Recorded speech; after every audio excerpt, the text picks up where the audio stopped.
This ABC 15 Flash Briefing is sponsored by Sanderson Ford. Straight up.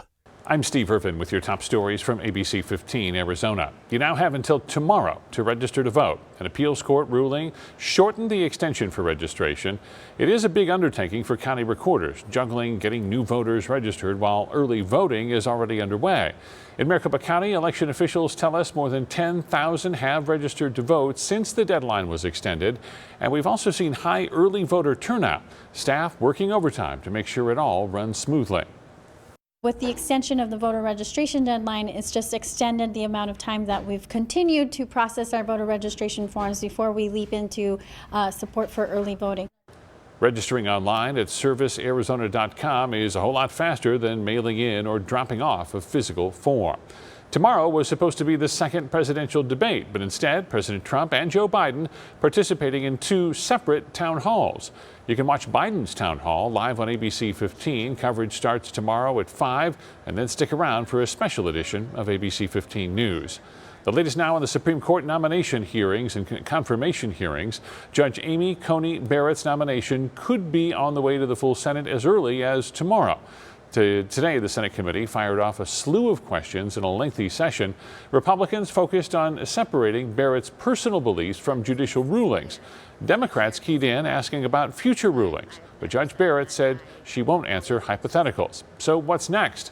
Questioning expected to wrap up tomorrow, followed by a closed-door FBI background check session. From there, the committee votes, and it's expected the nomination will move to a full Senate vote. It takes a simple majority, or 51 votes, for the nomination to be approved and Coney Barrett to become the next Supreme Court justice. The latest now on our coronavirus outbreak, the state adding 902 new COVID cases. The percentage of tests coming back positive is also up. It's now at 11%. And 5 new COVID-related deaths were added to our statewide total today. While some are on fall break, the University of Arizona is already looking ahead to spring break. The university has canceled it next year to limit the spread of COVID.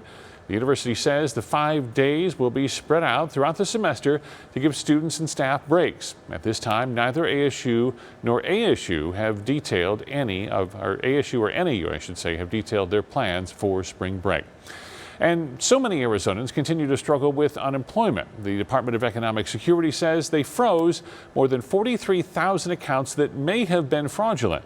You may remember our extensive reporting back in July when the state closed 28,000 accounts suspected of fraud, but it turned out that 3,800 of those accounts belonged to people who really did need the money. DES says if any legitimate claims got caught up in this latest freeze, it's likely to only impact a few people. Tomorrow is now the last day to respond to the U.S. Census. The U.S. Supreme Court granted the Trump administration's request to end the count before October 31st. Many tribal leaders and local advocates for underrepresented communities had initially pushed for the extension. While the Census Bureau reports 99.9% of households in Arizona have been counted, only 96.3% have been counted in Window Rock in the Navajo Nation. Navajo President Jonathan Nez tells us he's disappointed with the Supreme Court decision, saying they've been pushing to get people to respond these past several weeks. But as a large tribe, about 350,000 Navajos with a land span of 27,000 square miles, of course, we didn't reach everyone in time, especially with the limited telecommunication and broadband access to get the information out to our people. Census numbers help determine how many seats each state will have in the U.S. House of Representatives. It also guides how billions of dollars is distributed.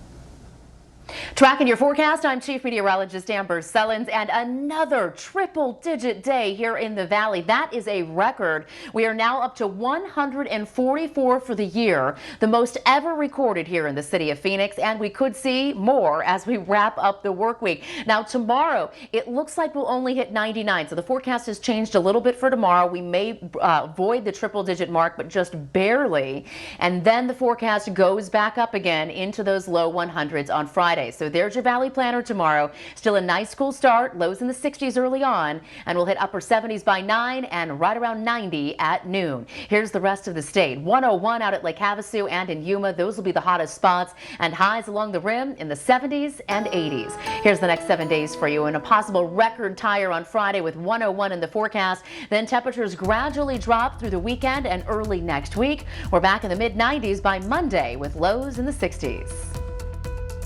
For the latest headlines, weather, and traffic, head to ABC15.com or download the free ABC15 mobile app. This ABC 15 Flash Briefing is sponsored by Sanderson Ford. Straight up.